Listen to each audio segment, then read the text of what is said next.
ran out of time. Thank you very much, Dr. Rajan Kochar and Solsaka, for joining us here on the broadcast.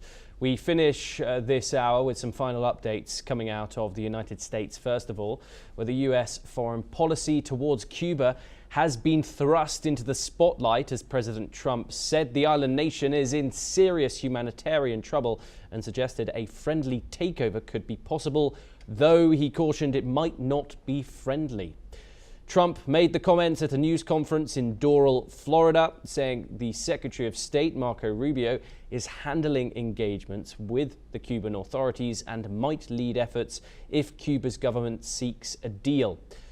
Meanwhile, the Cuban government has said that it is not engaged in formal high-level talks with the United States, though it has not fully denied informal contacts, according to some reports.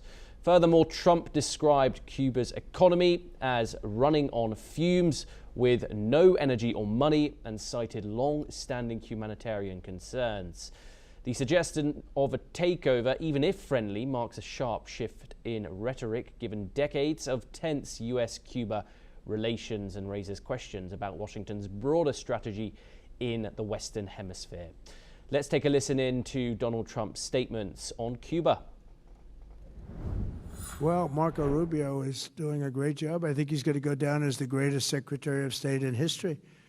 Look at what we've done as a presidency. Look at what we've done as an administration. They trust Marco, and so do the American people trust. He's been successful no matter where he's been. He also speaks the language, which is always nice and always helpful.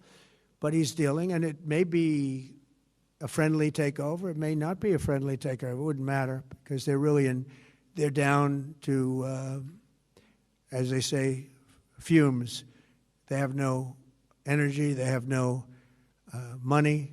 They're in deep trouble on a humanitarian basis. And we don't want to see that, but they were very, very bad to a lot of people, as you know, and a lot of people living the Cuban-American vote, which I got at record levels. Very important. Those people are very important to me. I know what they went through. They went through hell. Some of them have gone on to be some of the most successful people in the country. Cuban-American business people, some of them are like the most successful in the country. And a lot of them are friends of mine because I've been fighting this battle with them for a long time. The Castro regime was brutal, but they lived off Venezuela. Now they don't live off Venezuela. Sends them no energy, no fuel, no oil, no money, no nothing.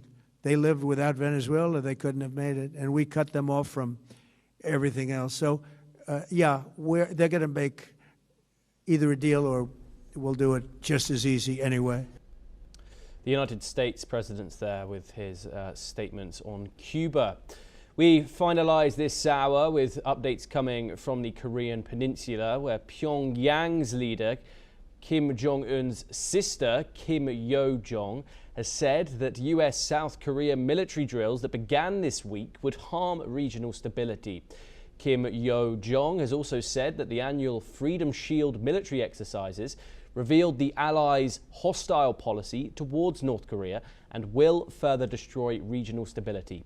She has added that the military display conducted near and around the sphere of their national sovereignty and security could lead to consequences too dreadful to imagine, as South Korea must not attempt to test North Korea's patience, resolve, or its capabilities. The North Korean Supreme Leader's sisters their statements.